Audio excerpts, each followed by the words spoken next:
What size battery do you need for your portable ham radio operations? Where do you choke your antenna? And how to log multiple parks and multiple contacts with HAMRS, this time on Mailbag Monday. What's happening, everyone? Thanks for tuning in to Ham Radio Tube. My name is Mike, K at MRD. If you have a question for me, shoot me an email, k@mrd@icloud.com. We've got another 3 great questions for you today, so let's dive right in. This first question is talking about one of my favorite subjects, batteries. He says, Lord Mike, and thank you for using my proper title. I watched a video where I believe you were at your parents' home in South Carolina. That would be North Carolina. My question is, what type of battery pack did you use for your Yaesu 891? Just purchased an 891 last week. Congratulations. And I'm having a blast with it at home. I was curious on how you had it set up. I would like to take the radio with me for POTA. Right now, I'm hunting on POTA at home. It will take time for me to get the gear I want to set up in the field. Any help I would appreciate. Well, thanks so much for writing in. In that video, gosh, that was years ago, I'm using a 10 amp hour lithium iron phosphate battery that I made using 4 Headway 38120S cells, and I'm using a Dali 30 amp BMS, and it looks like this. I've got plastic on here, but you can see there's the cylindrical cells. The BMS is tucked underneath there. I'll leave a link to how I actually kind of built this. It's more, I'm just replacing the BMS, but I'll leave a link right here. You can watch that video and hopefully get the gist of it, but there's plenty of videos online. Check out OH8STN, Survival Tech Nord. He's kind of the one that turned me on to these batteries years ago, and he does a bit more in-depth on how to actually build it, but hopefully my video will do the same. But it's a 10 amp hour battery, and when I first started getting into portable, I, like you, bought my 891, love it, still have it, and this is the battery that I was using. So if you want to build your own battery pack, these cells are cheap. Right now, I just Googled Headway 38120S cells, and the first website I came up, they're on sale. They're like, each cell is like $12.50 a cell. So what is that? $45 roughly. You get the cells, and then the BMS is another, I think, $13. So well under $100, you can make this battery. If you want to make a 20 amp hour battery, just buy 8 of the cells. Pretty easy and pretty darn affordable too. $120, you'll have a 20 amp hour battery if you want to build it. That lasted me a while. Depending on how you're operating and what mode and how long you want to be out there operating, 10 amp hours might be enough. 10 amp hours might not be enough. I would say I would get nothing less than 10 amp hours. As far as current, you can pull a lot of current out of these things. These are some robust cells.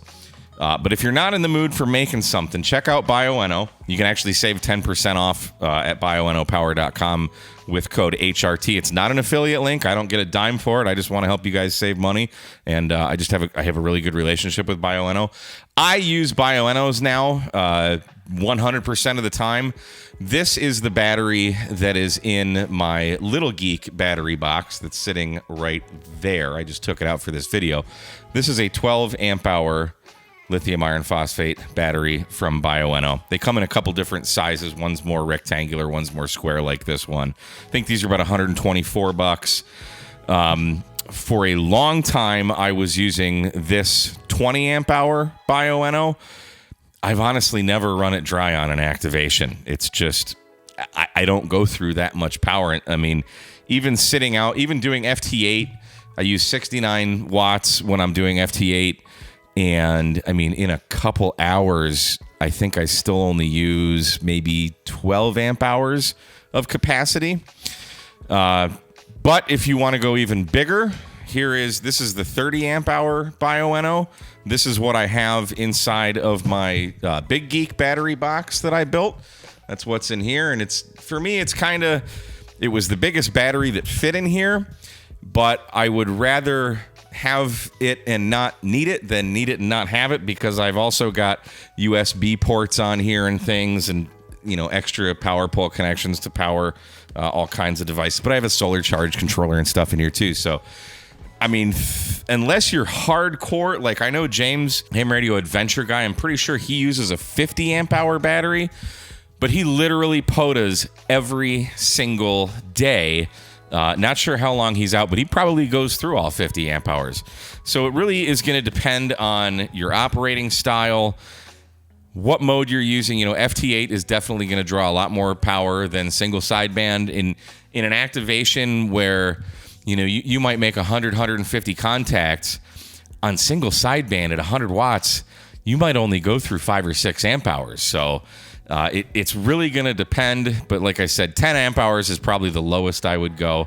If you're going to be camping for days, you might want to either look at getting like a 100 amp hour battery or augmenting it with solar, but we can't always rely on the sun being out, especially you in northern states. So that is it. I mean, the battery build is a really fun way to kind of learn about batteries. Plus, it's satisfying. It's like I built this. I mean, it's not hard. You screw a couple things together and crimp some wires and connect it all up. But still, there's that satisfaction. So that is what I'm using. And I hope you have fun with your new FT891. I know I sure do. So thanks for writing, and I appreciate it. Next, we've got a question about choking. This viewer writes, you've shown this in one of your videos before. I remember seeing it, but I'm struggling to find that particular video. I don't know either. I just received a 50-foot run of ABR coax for POTA. Fantastic. You can save 10% at ABR Industries with code K8MRD10. I'll put links in the description. I want to say you position the ferrite end at your radio or tuner as I use in the field, but can you remind us which it is at the radio or at the base of my whip antenna of choice? Well, the answer is yes. Actually, the answer is it depends, like everything else. So for those that don't know, ABR Industries, right here in Houston, Texas, makes coaxial cable. And one thing that they can do, you can call them. They're super nice people. If you just don't know what you want or what would be the best solution for you, give them a call. They're happy to help. But one of the features that they have on their coax, this is some RG316 from ABR Industries. You can see this right here. They'll put chokes on the coaxial cable for you, the little ferrite beads. It's nice and heat shrinked. It's not going anywhere. And it's just a nice thing to have. It's one less thing to lose. Or they also make these inline chokes where you kind of have to custom order these. So you would order like, a foot or two of coax, specify how many ferrite beads you want on it, what kind of connectors, and they'll make it for you. Again, if you have any questions, just call them. So getting back to the whole it depends thing, it's really going to depend on what kind of antenna you're going to use. So for example, here is a dipole. This is the Pactenna linked dipole. Now, this actually already has a common mode choke built into it, but with things like dipoles, here's this is the Wolf River Coils Sporty 40. Any Wolf River Coils, any vertical, you're gonna connect the choke right at the feed point, right at the antenna. Same thing with like a DX Commander. So I would take this coax or this ferrite jumper, this choke, and put it right there at the antenna, and that's going to block any common mode current that might want to come down, because I don't want that coming down my coax. Now, that's going to be for like antennas that aren't really transforming impedance. By that I mean, here is a Pactenna 9-to-1 random wire, if you will, okay, where you can have a counterpoise wire, or you can use the coax as your counterpoise, or both. Same thing with a 49-to-1 end-fed half-wave. So in this case, I would plug with any of these kinds of antennas with a transformer where you're using a counterpoise or the coax as the counterpoise. I'm going to put the choke at my radio because I want my coax to act as a counterpoise. So I have at home here above me, I have two 10-tennas 49-to-1 end-fed half-waves. One goes this way, one goes this way. And on my 7610, I have on each coax input, I have one of these ABR chokes right at my radio, and then that goes out to the coax and then to the different antennas that I have. So that is kind of what you want to do. Hopefully that makes sense. It's pretty easy. And if you screw it up, nothing bad is really going to happen. You're not going to fry your radio or anything, but if you plug it right, if you plug a choke like right into your end-fed half wave, you might not have as great a SWR because it's choking out that coax, so it's not being used as a counterpoise. So there you go. That's my answer. I'm sticking to it. So thanks for writing in. Lastly, we have a question about HAMRS. This came from the YouTube comments from RadioMan3229. He says, first, thanks for the great videos. Next, a question. I also use HAMRS, but what is the best way to log multiple parks from the same contact and the best way to log multiple call signs from the same contact? That's a great question. Very, very easy one to answer. So let's hop over to HAMRS, and I will show you. All right, so here we are at HAMRS. And let's just say we're on 7.200 here, and I'm using 69 watts, and I am at kilo 3019. Sure, if I could type. So now let's say I get, let's pick on our buddy Frank, KG5AHJ. So let's say Frank comes back to me, and he is at 2 parks. So let's say he's at kilo 3017, but actually let me back up. Right here under their park, see how it says comma separated? That's the key right there. So let's say Frank is at kilo 3017, but he's also somehow in Galveston and Huntsville, Texas at the same time.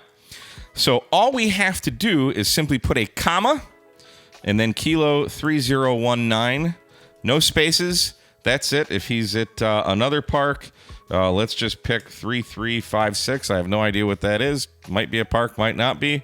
It's not showing up. All right, let's get rid of the, kilo 3356. I'm just totally picking one at random. So every time, some people are at 5 FERS, 3 FERS, 2 FERS, whatever. Doesn't look like that's coming up. All you need to do is put a comma in there and then hit enter. And notice that it just created 2 contacts for Frank, one at 3019 and one at 3017. Again, no spaces, just kilo 3019, comma, kilo 3017. I can't type today. And there it is again, and they're dupes, obviously. Oh, I didn't put his call sign in there. But anyway, you get it. So that's how you do that. Now, let's say you work a station with their call sign, and then maybe they want to give out their club call sign as well. So let's pick on Matt, AE4MQ. Maybe I'm just doing a POTA. He's at home or wherever. He throws out his call sign. Hey, Matt, what's going on? I haven't worked to you in a while. So I got him. I'm going to hit enter. He's now in there. But then he's going to say, hey, wait, let me give you the club call as well. So he's going to give me Whiskey Echo 4 Delta X-Ray. And I'm simply going to log that as a separate contact, even though it's the same person. So you can do club calls and individual station calls, and you just log it as a completely different contact. Very, very simple. And that, my friend, is the rest of the story. Guys, thanks so much for watching. If you have an amateur radio-related question for me, shoot me an email, k8mrd@icloud.com. Thanks again for watching, and we'll catch you next time on Ham Radio Tube 73.